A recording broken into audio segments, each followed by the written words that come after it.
Praise the name of Jesus Christ. Welcome to Agape Global Evangelism. This is Evangelistic Teaching and Conversion Ministries. Today we are going to hear the Word of God, and the topic for today is faith and the law should not be mixed. Faith and the law should not be mixed. Today we are going to learn that the Old Covenant is faulty and obsolete. The Old Covenant requires obedience to the whole law. The New Covenant requires faith in Jesus Christ. The Old Covenant is the law of sin that leads to death. The New Covenant is faith that leads to eternal life. There is remembrance of sins in the Old Covenant. No remembrance of sins in the New Covenant. Before we proceed, let us pray. Father, in the name of Jesus Christ, I am before thy holy presence this morning. Lord, I pray that the Holy Ghost may use me to be a blessing to your people. I pray in Jesus' name. Amen. The Old Covenant was faulty. Praise the name of Jesus Christ. In the book of Hebrews, chapter 8, verse 6 to verse 10, the Bible says, "But now he has obtained a more excellent ministry." Here we are talking about Jesus Christ, that he has obtained a more excellent ministry, inasmuch as he is also mediator of a better covenant. We can see that he is a mediator. He is mediating, for a better covenant. Why? Because the old covenant is not good, which was established on better promises. The new covenant is established on better promises, as opposed to the old covenant, which was not, established on good promises. For if that first covenant had been faultless, then no place would have been sought for a second. If the first covenant was not faulty, then there would have been no need of another covenant, of a second covenant. But because the first covenant was faulty, that's why there was need to seek for another covenant. The Bible continues to say, because finding fault with them, he says, "Behold, the days are coming, says the Lord, when I will make a new covenant with the house of Israel and with the house of Judah." Here God is saying that he's going to make another covenant with the house of Israel and with the house of Judah. Why? Because this old covenant is faulty. Praise the name of Jesus Christ. The Bible continues to say, "Not according to the covenant that I made with their fathers, in the day when I took them by hand to lead them out of the land of Egypt." He made the first covenant, with Israel, when they are moving from the land of Egypt to the land of Canaan. Praise the name of Christ Jesus. Because they did not continue in my covenant. Praise the name of Christ Jesus. And I discarded them, says the Lord. So because they did not continue or they did not do what God wanted, God disregarded them. Praise the name of Christ Jesus, and hence the need for another covenant. "For this is the covenant that I will make with the house of Israel after these days, says the Lord. I'll put my laws in their minds and write them on their hearts, and I'll be their God, and they shall be my people." You can see here, God is saying that he's going to put, these laws in their minds and write them in their hearts. He was talking about salvation, because the moment you receive Jesus Christ as your Lord and personal Savior, the Holy Ghost enters your spirit, and so the Spirit of God stays in you. The Spirit of God carries the laws of God. So now the laws of God will be now in your heart forever. In other words, will be in your heart instead of being in tablets or in scrolls. Praise the name of Jesus Christ. The old covenant is obsolete. The old covenant is obsolete. It is outdated. It's no longer required. In the book of Hebrews, chapter 8, verse 12 to 13, Hebrews 8, 12 to 13, the Bible says, "For I will be merciful to their unrighteousness." God is saying that he's going to be merciful, to their unrighteousness in the new covenant, as opposed to the old covenant, whereby whenever they sinned, he allowed curses to come upon them. "And their sins and their lawless deeds I will remember no more. God is saying that now in this new covenant, their sins and their lawless deeds, He will never remember them anymore. As opposed to the old covenant, when they sinned, He allowed curses to come upon them. In that He says a new covenant. He has made the first obsolete. In that He says a new covenant. It means that the old one is now outdated, is no longer required. Now, what is becoming obsolete and growing old is ready to vanish away. So whatever is now becoming outdated, and growing old is now ready to disappear. In other words, the old covenant is now obsolete and is ready to disappear. Praise the name of Christ Jesus. God remembers sins no more in the new covenant. In the new covenant, we are going to see in the book of Hebrews, chapter 10, verse 14 and verse 17. The Bible says, "For by one offering He has perfected forever those who are being sanctified." Praise the name of Christ. Just by one offering, the blood of Jesus Christ, the life of Jesus Christ, that offering alone has perfected, praise the name of Jesus, forever those who are being sanctified. But in case of the Old Testament, they had now to kill animals in order for their blood to cover their sins. Their sins were just being covered. But in case of Jesus Christ, all the sins are deleted. They are actually washed away. Praise the name of Christ Jesus. Then He adds, their sins and their lawless deeds I will remember no more. God will not remember the sins of believers anymore, as opposed to the old covenant. Praise the name of Jesus Christ. Faith sets believers free from the law of sin and death. Faith sets believers free from the law of sin and death. Praise the name of Christ Jesus. In the book of Romans, chapter 8, verse 1 to 3, the Bible says, "There is therefore now no condemnation to those who are in Christ Jesus." No condemnation to them that are in Christ Jesus. Praise the name of Christ Jesus. That is, there's no condemnation to the believer. There's no condemnation to somebody who is born again, who is saved, who is a Christian, who has given his or her life unto the Lordship of Jesus Christ. Praise the name of Christ Jesus. Who do not walk according to the flesh, but according to the Spirit.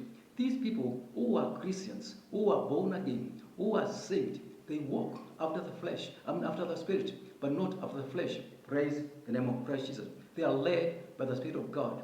For the law of the Spirit of life in Christ Jesus has made me free from the law of sin and death.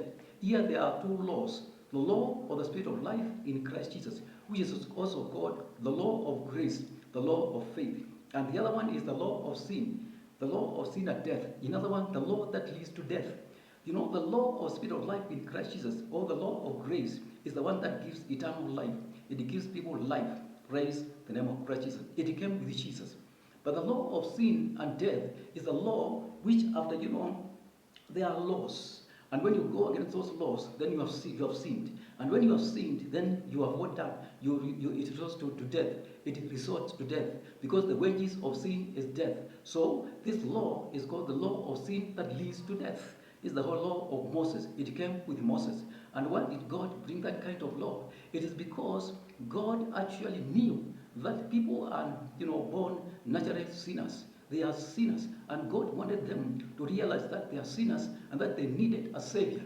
They needed somebody to deliver them, to save them. But because they were not seeing this, then God said, okay, let me prove to you that you are sinners. And He brought the sins. And so when He brought the sins, they were going against those sins. In other words, they were sinning. And when you sin, then the wages of sin is death. Then you die. Praise the name of Christ Jesus. Hallelujah. For what the law could not do, in that it was weak, God did. There's something that the law could not do, but then God is the one who did it. What did He do? God did by sending His own Son in the likeness of sinful flesh on account of sin. He condemned sin in the flesh. In other words, the law could not stop people from sinning. The law could not make people righteous. The law could not give people eternal life. The law could not reconcile mankind to God the Father. The law could not reconcile the Gentiles and the Jews. In other words, the law could do nothing of those things. But actually, the law was like acting like a mirror, showing you whatever is in your body, but cannot correct it. Praise the name of Christ Jesus. The law will show you your mistakes, but cannot correct the mistakes. But now here we have grace. Grace will show you that you are a sinner, and then there's a solution to your sins. What is it? The blood of Jesus Christ, the death of Jesus Christ. It came and destroyed sin. We received forgiveness of our sins. We received forgiveness of our sins by the blood of Jesus Christ, and we are redeemed from the curse of the law. Which are these curses? The curse of spiritual death, of sickness and disease, and of poverty. Praise the name of Christ Jesus. Hallelujah.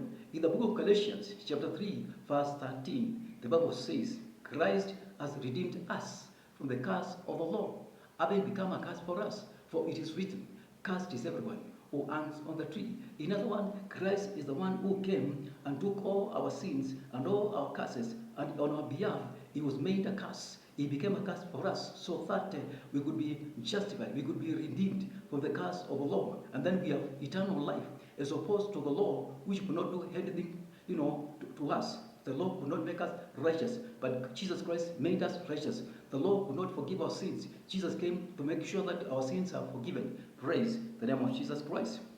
In the book of Galatians, chapter 2, verse 16, the Bible says, knowing that a man is not justified by the works of the law, but by faith in Jesus Christ. In other words, there is only one way for which we can be justified, by faith in Jesus Christ, but not by doing what the law requires, not by doing what the law of Moses wanted you to do so that you can be justified. Because even those who tried to follow the law of Moses to be justified, they all failed.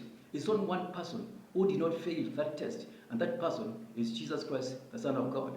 And after now passing that test, all the blessings of God, all the gifts of God were given to Jesus Christ. And for us to access them, then we have to believe in Jesus so that he can give us, those blessings, those gifts, because he's the only one who managed or who qualified, who did what God wanted and received all the blessings. But we ourselves, other people, received the curses. Praise the name of Christ. So Jesus came to take away those curses, those sins. Hallelujah. Praise the name of Christ Jesus. In the book of Ephesians, chapter 3, verse 8 to 9, the Bible says, by grace you have been saved through faith. By grace, it is by the grace of God, by the mercies of God, by the favor of God, by the love of God, that you have been saved through faith, just believing. And that not of yourselves. In other words, it is not coming because of your own efforts, of your own wisdom, your own knowledge, your understanding. It is a gift of God. It is something that you're given by God, a gift. And a gift, when you are given a gift, you don't require to do anything to receive the gift. You just receive it. But how? By believing that this person that has given you the gift is actually, willing to give you that gift. Praise the name of Jesus Christ. Not of works, lest anyone should boast. This gift you are given by God is not as a result of our own works. Otherwise, we can boast. Praise the name of Christ Jesus. Justification is by fulfillment of the whole law. So in the Old Testament, if you wanted to be justified by God, you were to do the whole law so that you would be justified. In the book of Galatians, chapter 5, verse 3 to 5, the Bible says, and I testify again to every man who becomes circumcised, that he is a debtor to keep the whole law. Here, the Galatians wanted to be circumcised so that now they could add on to the salvation that we receive free from Jesus Christ. That is by believing in Jesus Christ. They said, you believe in Jesus Christ, that's okay. But because you must be circumcised so that now your salvation can be made better. Your righteousness can be made better. But Paul is telling them, if you want to be circumcised, if you think that what Jesus did was not enough, was not sufficient, and you want to be circumcised so that you can make it better, then you must do the whole law. You must obey the whole law. The Bible says that if you missed in one of those laws, you are missed in all the laws. So here Paul is telling them, you must do the whole law if you want to be circumcised. And the Bible continues to say, you have become estranged or separated from Christ. You have become separated from Christ. You who attempt to be justified by the law, you have fallen from grace. In other words, when you who want to be justified by doing what the law requires, praise the name of Christ, you are separated from Christ and you have fallen from the grace of God. You are no longer under the grace of God because you want to be under the law. You want to be actually covered by the law. Praise the name of Christ Jesus. That he's saying that you have become estranged from Christ. You who attempt to be justified by the law. You have fallen from grace. Praise the name of Jesus Christ. For we, through the Spirit, eagerly wait for the hope of righteousness by hope. In other words, every one of us is hoping for the righteousness. How? By faith in Jesus Christ, by not doing what the law requires. In the book of Galatians, chapter 3, verse 10, the Bible says, for as many as are of the works of the law are under the curse. In other words, if those people who want to be under the law, they are under curse. Those people who want to be justified by the law, they are under curse. For it is written, cursed is everyone who does not continue in all things which are written in the book of the law to do them. Because if you want to be under the law, you must be ready to do all the things that are written under the law, so that now you can be justified by them. But God knows that there is nobody who can do all those things that are written in the law. You must mess up with at least one. And if you mess up with at least one, then you have failed in all. Praise the name of Jesus Christ. In conclusion, let me say this. The law is the root cause of all sins. The law. Without the law, there are no sins. And when there are no sins, there is no death. And so, God wanted people to know that they are sinners. And because they refused to accept that their condition of being naturally sinners, then God introduced the law, so that now the law could themselves prove to them that they are sinners. Praise the name of Christ Jesus. So they are sinners, and then there's a solution, and the solution is Jesus Christ. Praise the name of Christ. So when you believe in Jesus Christ, then your sins are taken away, your sins are washed away, and all the curses that come to you as a result of your sins are deleted. They are wiped away. They are taken away from you. Praise the name of Christ Jesus. I believe that you have heard the word of God, and you like to give your life to Jesus Christ. I ask you to pray this prayer after me.